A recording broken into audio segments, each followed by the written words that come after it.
sebagai perwakilan pemerintah Republik Indonesia di Rusia, Pak, bagaimana bisa diberikan gambaran situasi terkini di perbatasan kedua negara? Baik, kalau situasi ya di kota-kota Rusia di perbatasan sejauh ini kondusif dan kehidupan berjalan seperti biasa, aman-aman saja. Ini tentu saja saya bicara di perbatasan Rusia. Tentu saja saya tidak mencakup bagian dari Ukraina. Ada rekan saya di sana yang menanganinya. Jadi saya bisa katakan bahwa di kota-kota di perbatasan di Rusia itu aman-aman saja.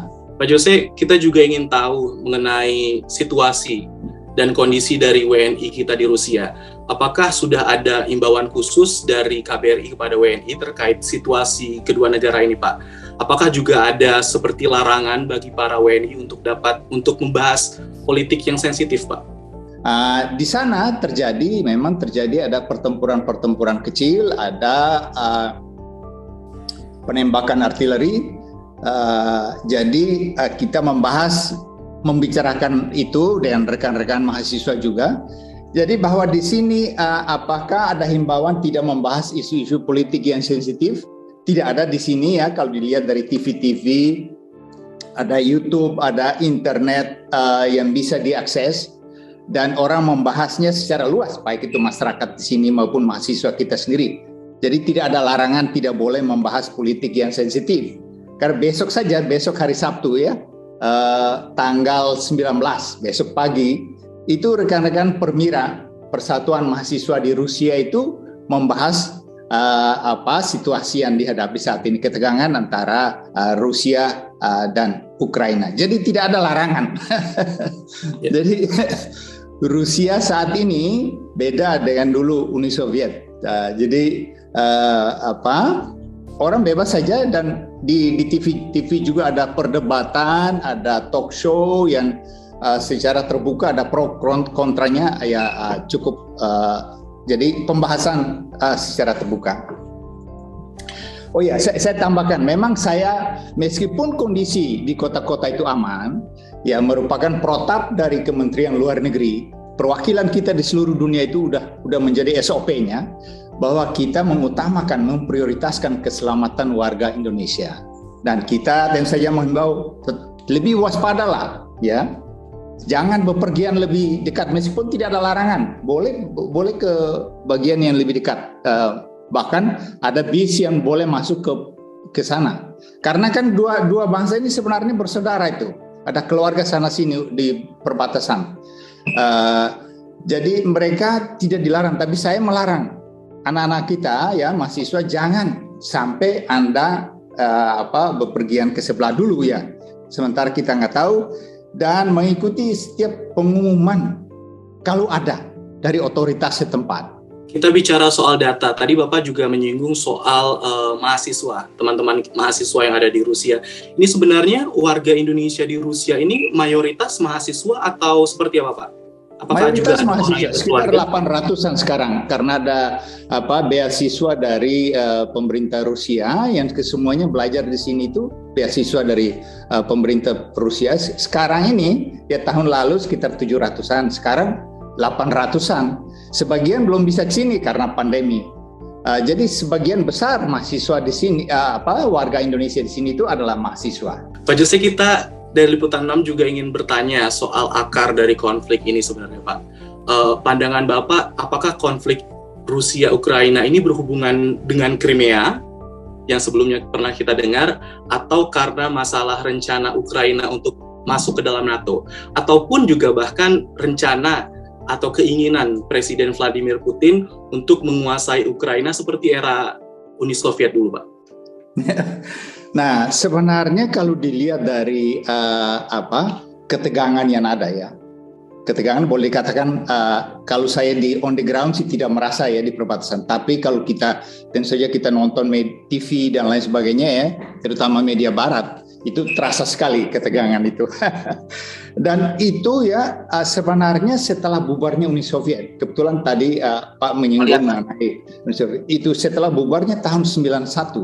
1991 itu sekitar 31 tahun lalu. Iya. Itu terpecahlah Uni Soviet menjadi 15 negara merdeka, negara berdaulat termasuk Federasi Rusia. Nah, waktu itu sebenarnya hubungannya kemudian bayangkan satu negara yang begitu besar kemudian terpecah. Ini bisa dibayangkan aja dulu waktu kita menghadapi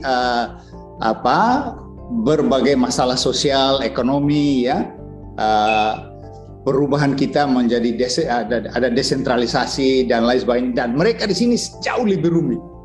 Ada 15 negara yang berdaulat yang terpisah.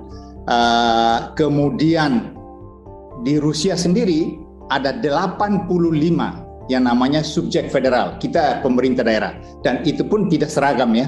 Ada juga yang bernama republik dan lain sebagainya. Nah, concern mereka itu mulai ada terhadap apa yang tidak mereka sukai, perluasan NATO ke bagian Eropa Timur, ya, terutama ke bekas negara-negara bekas Uni Soviet. Itu udah lama, itu dari tahun 2001 itu udah disampaikan. Misalkan ada pandangan dari elit politik di sini tahun 2001 ya, bahwa perluasan NATO ke timur itu adalah ancaman bagi keamanan nasional Rusia.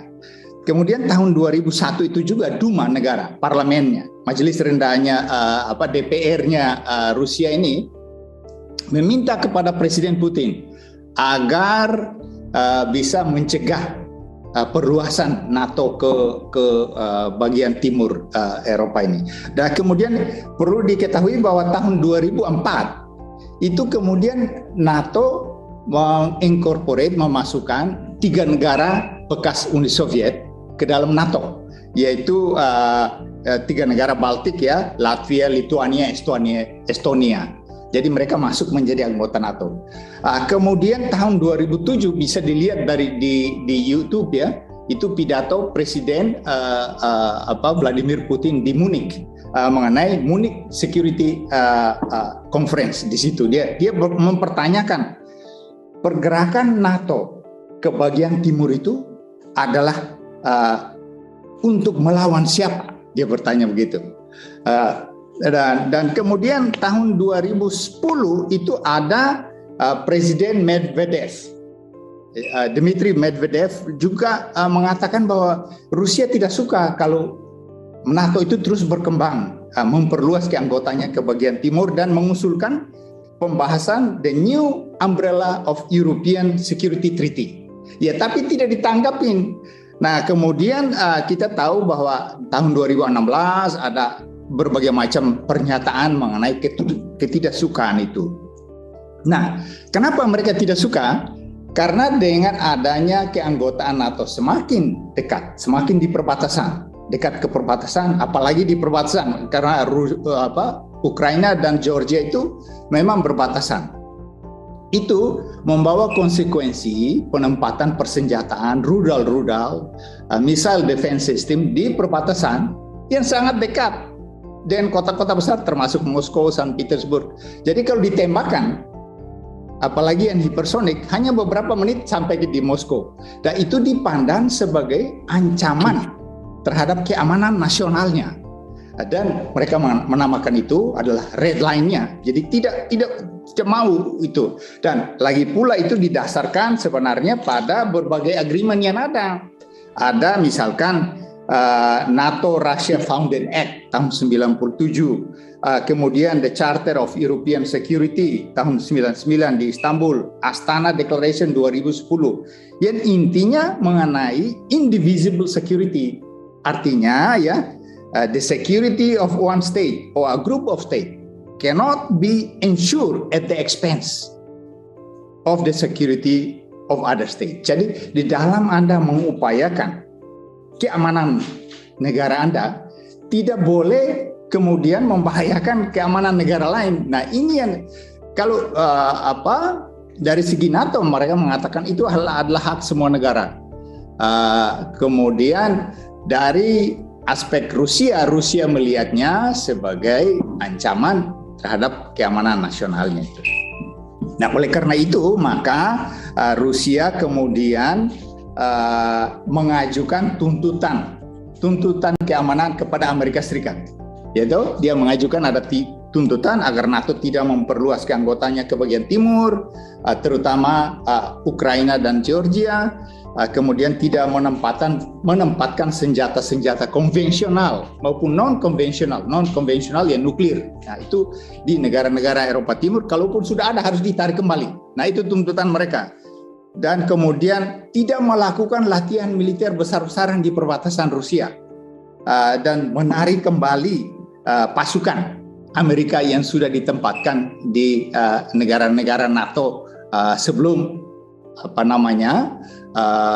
setelah Russia NATO Founding Act tahun 97 tersebut. Ya itu, jadi dan itu yang kita lihat perkembangannya sampai hari ini gitu. Jadi tadi malam mereka sudah menjawab kembali tuntutan yang sudah dijawab Amerika. Jadi Rusia sudah menyampaikan kembali jawabannya ke pihak Amerika Serikat. Jadi ini kurang lebih. Nah, berkaitan dengan Crimea itu ya, kan kita tahu Bapak sekalian juga mengikuti bahwa tahun 2013-2014 itu terjadi pergolakan di Ukraina, di mana menggulingkan Presiden Viktor Yanukovych yang berkiblat more or less lah. Jadi dia mengarah ke Rusia. Di sana ada pergerakan menggulingkan dia dari parlemen, kemudian adakan voting dan dia digeser. Nah, itu tidak disukai oleh Rusia. Rusia menganggap itu didalangi. Itu didalangi oleh Barat, oleh Amerika Serikat dan Uni Eropa dengan biaya yang besar yang mereka secara terbuka menyampaikan 5 miliar US dollar untuk menggerakkan semua itu. Itu disampaikan secara terbuka oleh Rusia bahwa mereka melihat itu sebagai didalangi. Nah, dengan adanya presiden yang menurut perspektif Rusia ya yang kami mengamati ya, bahwa dengan adanya presiden baru di situ yang berkiblat ke barat, maka membuka ruang kesempatan seluas-luasnya bagi Ukraina untuk menjadi anggota NATO. Nah, itu kemudian perlu diketahui bahwa di Ukraina itu banyak sekali masyarakatnya yang beretnik Rusia. Di Crimea misalkan, itu lebih dari 80% kali. Itu beretnik Rusia. Nah, masyarakat yang beretnik Rusia ini melakukan perlawanan di Crimea, kemudian berujung pada ada referendum yang dilakukan di Crimea pada tanggal 16 Maret 2014. Parlemen Crimea dan pemerintah daerah Sevastopol itu mengadakan satu referendum yang hampir 97% itu menyatakan bergabung dengan Rusia. Jadi referendum itu mengatakan mau bergabung dengan Rusia ataukah tetap dengan Ukraina. Nah, seluruh masyarakat di Crimea itu kemudian itu hasilnya 97%. Rusia berpegang pada itu dan kemudian incorporate ya Crimea masuk ke Rusia berdasarkan satu treaty on accession of the Republic of Crimea to Russia yang ditandatangani di Moskow. Nah, akibat dari itu Crimea menjadi bagian dari Rusia. Tadi Pak Dubes juga sempat menyinggung soal on the ground. Kalau Bapak bilang situasi di sana terasa sangat aman-aman saja, tapi banyak sekali terutama media-media Barat itu menyebut bahwa konflik antara kedua negara ini bisa memicu Perang Dunia Ketiga. Apakah analisa ini benar atau berlebihan ya Pak? Ya, kalau kita tentu saja ya mengharapkan tidak terjadi perang ya, karena perang membawa malapetaka dan bagi umat manusia dan tidak menyelesaikan masalah ya. Dan saya yakin bahwa ruang diplomasi dan negosiasi ya masih terbuka dan berfungsi untuk menyelesaikan sengketa. Itu yang kita harapkan. Nah, yang Bapak sampaikan itu tentu saja sangat hypothetical ya. Perang antara siapa yang bisa menimbulkan perang dunia itu? Tentu saja jawabannya juga bisa hipotetikal ya. Saya jadi bisa kita kira-kira kita ngobrol santai. Jadi jangan terlalu menganggap ini ngeri ya. Nah, kenapa saya bilang bahwa perang dunia itu sangat kecil kemungkinan? Karena boleh dikata ya, lihat ada 5 anggota tetap Dewan Keamanan PBB, 5. 3 ada di NATO, Amerika Serikat, Prancis, dan Inggris. 1 Rusia. Jadi dari 5 anggota tetap Dewan Keamanan Perserikatan Bangsa-Bangsa ini yang fungsi utamanya bertanggung jawab untuk stabilitas dan keamanan internasional, itu punya fungsi itu. Kalau sampai 4 itu yang menimbulkan kan sangat ironis. Jadi masih ada satu forum besar yang sebenarnya belum secara serius untuk bisa mengatasi masalah ini sampai ke tingkat yang disebutkan atau yang dikira-kira itu. Jadi diplomasi masih sangat terbuka lebar. Nah, secara hipotetis memang kalau perangnya hanya dalam skala kecil, tentu saja tidak mencapai tingkat itu ya, tingkat perang dunia. Namun jika perangnya itu melibatkan Rusia dan NATO, itu bahaya, sangat membahayakan dunia. Karena apa? Karena menurut pengamat militer, berbagai pengamat militer, yang memiliki senapan nuklir terbanyak itu adalah Rusia dan Amerika. Ya, sebelum ada New START Treaty, ya, New START Treaty itu mereka ada masing-masing itu ada sekitar 6.000-an senjata nuklir, senjata hulu nuklir, nuclear warheads. Itu yang bagian yang persenjataan nuklirnya itu ada sekitar 6.000. Nah, setelah adanya New Strategic Arms Reduction Treaty tahun 2010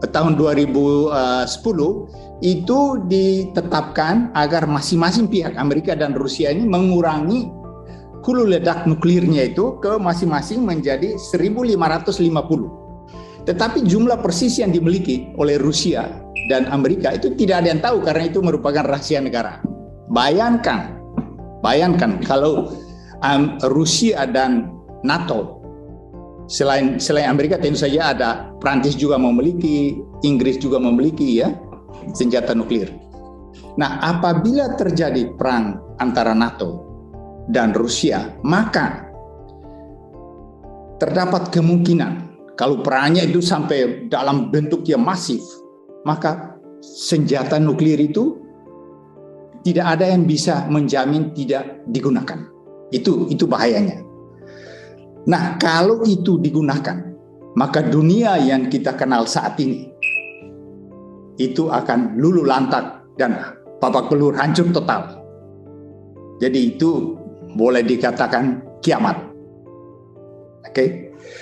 Nah, oleh karena itu ya, oleh karena pemahaman itu, maka bahkan pernyataan bersama Presiden Biden dan Presiden Putin di Jenewa baru-baru ini ya, tahun lalu, 16 Juli tahun 2021, mereka mengatakan nuclear war cannot be won and must not be fought. Jadi perang nuklir tidak dapat dimenangkan oleh pihak manapun yang menjalankan perang itu. Oleh karena itu tidak boleh diperangi, jangan diperangi karena memang akan semuanya hancur. Nah, ada istilah di dalam para ahli persenjataan bahwa yang terjadi adalah mutually assured destruction, karena akan terjadi kehancuran bersama, kiamat tadi.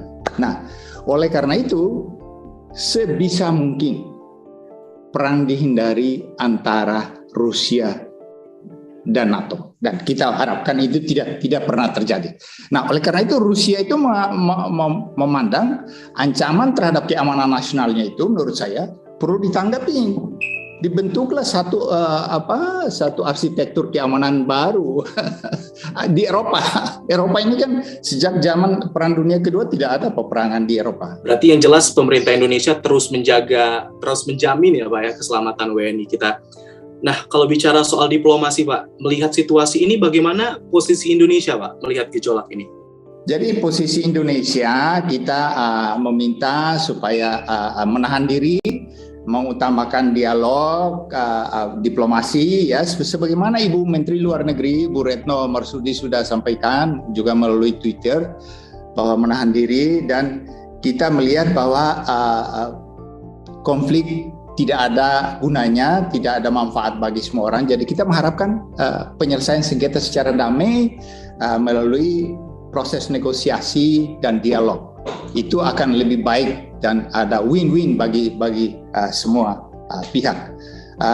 Namun ya itu yang maksimal Indonesia bisa lakukan, karena tadi saya bilang sebenarnya apa yang terjadi ini syarat dengan permainan geopolitik, ya upaya strategi untuk saling membendung atau mendominasi. Nah, dari situ. Jadi tidak berarti bahwa mereka itu tidak tahu jalan keluarnya. Pak Jose, saya punya pertanyaan terakhir sebelum kita menutup wawancara khusus dari program The Ambassador ini. Sejauh ini bagaimana, Pak, dengan hubungan diplomatik antara Rusia dan Indonesia? Hubungan diplomatik antara Indonesia dan Rusia ini sekarang berkembang dengan baik, dan kami di sini berketetapan untuk terus memperkuat dan mengembangkan hubungan baik antara Rusia dengan Indonesia. Indonesia dan Rusia ini sudah membuka hubungan diplomatik ya, sudah 72 tahun. Tahun ini sudah 72 tahun. Ibu Presiden Megawati Soekarno Putri menandatangani ada deklarasi hubungan persahabatan dan kemitraan antara Republik Indonesia dan Federasi Rusia pada tahun 2003 dengan Presiden Putin di Moskow sini. Presiden Jokowi juga berkunjung ke Sochi ya dalam rangka KTT ASEAN. Pada tahun 2016 ada juga kunjungan Menteri Luar Negeri Lavrov ke Jakarta Juli tahun lalu. Kemudian ada juga Ketua Dewan Keamanan Rusia berkunjung ke Jakarta bertemu dengan Pak Presiden. Dan ini dari aspek politik, aspek ekonomi juga berkembang dengan sangat baik ya. Bahkan pada saat pandemi volume perdagangan kita meningkat ya menjadi 2,5 miliar US dollar. Kita mempunyai target untuk bisa mencapai 5 miliar dolar pada tahun 2025, dan banyak sekali potensi karena selama ini kan arah kita bukan sini. Rusia ini bukan pasar tradisional. Tapi sekarang kita melihat potensinya sangat besar. Kita perlu mengembangkan kerjasama di segala bidang, termasuk di bidang transfer of teknologi. Mereka sangat mau membantu Indonesia, dan kita ini sebenarnya sahabat lama.